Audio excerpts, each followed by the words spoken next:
예, 오늘의 말씀은 참 우리가 실천하기 어려운 말씀 같습니다.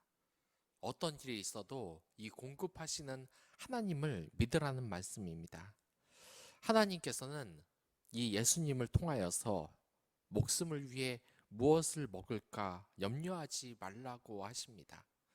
우리가 정말 많이 듣는 그러한 말인데, 이러한 믿음이 과연 우리에게 얼마나 가능할까라는 생각이 늘 들기도 합니다.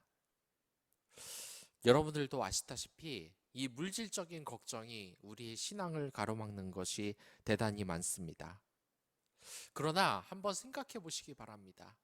여러분들이 그러한 걱정을 가지고 있음에도 불구하고 하나님에게 얼마나 큰 은혜를 입었습니까? 그 위기를 얼마나 많이 이겨낼 수 있었습니까? 우리가 추구해야 될 것은 세상의 것이 아니라고 예수님께서는 말씀하시고 계십니다. 우리가 구해야 할 것은 하나님 나라를 구하라고 하는 것입니다. 생각해 보면 우리 교회도 그렇고 기독교인들이 은혜를 받지 못하는 이유는 바로 이것을 안 하기 때문입니다. 주님에게 어떠한 것도 달라고 하지 않고 어떻게 은혜를 받을 수 있겠습니까? 어떻게 주님에게 기도하지 않으면서 은혜를 생각할 수 있겠습니까? 우리의 이 생존 수단은 위식주가 아니라 하나님 나라라고 이 본문에서 분명히 말하고 있습니다. 그 많은 이스라엘 백성들이 광야에서 살아난 것은 이 세상의 위식주를 염려한 것이 아니라 바로 하나님 나라를 먼저 구했다는 겁니다. 너희는 그의 나라와 의를 구하라. 이런 것들을 너희에게 더하시리라. 이 곡 여러분들 아실 겁니다. 먼저 그 나라와 의를 구하라. 이 노래마저도 이 작곡한 사람도 세상의 염려로 대단히 어려운 생활을 했던 사람이라는 것을 여러분들 몇몇은 들어서 아실 겁니다. 이 믿음의 곡이 얼마나 아름답습니까?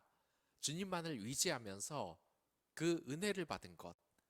그렇기에 여러분들도 저희들도 하나님 나라를 구해야 된다는 겁니다. 이 하나님 나라를 구한다는 것은 도피를 의미하지 않습니다. 오히려 이 세상에 적극적으로 참여하는 것을 의미합니다. 저는 이 얼마 전에 건축 전문가에게 그런 이야기를 들은 적이 있습니다. 이 절이라는 곳은 이 산간에 대부분 위치해 있다. 왜냐하면 우리나라에서 이 불교를 박해하는 그러한 정책 때문에 이 불교들이 절들이 다 산내에 들어가 있다. 그렇기 때문에 우리나라에서는 이 절이라는 곳을 쉽게 찾아보기가 힘듭니다. 왜냐하면 다 사단에 있기 때문입니다. 생각을 해보면 우리나라가 대단히 축복받은 이유는 이 교회가 대부분 우리 삶에 대단히 가깝다고 생각이 되기 때문입니다. 교회는 절과 다르게 이 상가를 빌려서 세우는 경우가 대단히 많습니다. 항상 사람이 사는 곳 곁에 있다는 것입니다. 그렇기에 우리가 생각만 하면 이 하나님께 은혜로운 예배를 드릴 수 있는 그러한 조건이 얼마든지 있다는 것입니다. 여러분들 한번 보시기 바랍니다. 이 전 세계 기독교가 아직까지 그 뿌리를 내리지 못한 나라를 한번 보시기 바랍니다. 이 불교와 마찬가지로 이 기독교가 박해를 받고 산속에 있고 이러한 국가들에서는 더 이상 이 기독교가 부흥을 하지 못했습니다. 대표적인 나라가 이 일본이 아니겠습니까? 대단히 많은 기독교인들이 생겨났으나 끝없는 박해 정책, 그리고 기독교인들을 학살하는 정책으로 인해 여태까지 이 일본은 기독교인들이 자리 잡지 못하고 있지 않습니까?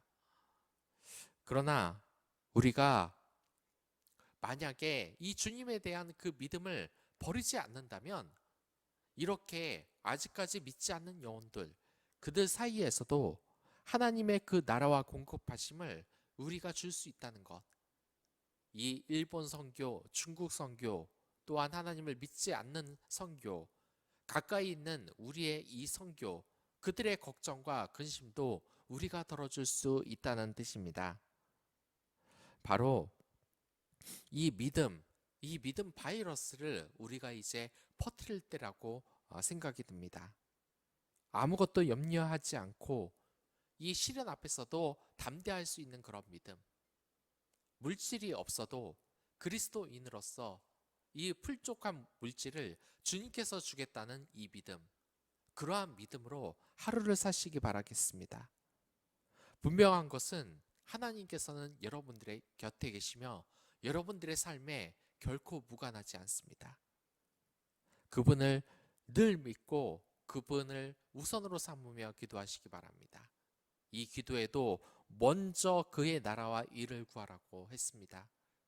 우리 마음속에 하나님 나라를 먼저 구하십시오. 예수님이 있는 곳에는 하나님 나라가 임했습니다. 그렇기 때문에 그분이 계시는 곳에서는 풍랑이 잠잠하고 죽음이 잠잠했습니다. 우리도 세상 염려를 벗어나 풍랑에도 이제 잠잠함과 평안함을 누릴 때가 됐습니다. 그런 하나님의 은혜를 여러분들 모두 느끼시길 바라겠습니다. 그럼 다 같이 기도하시겠습니다.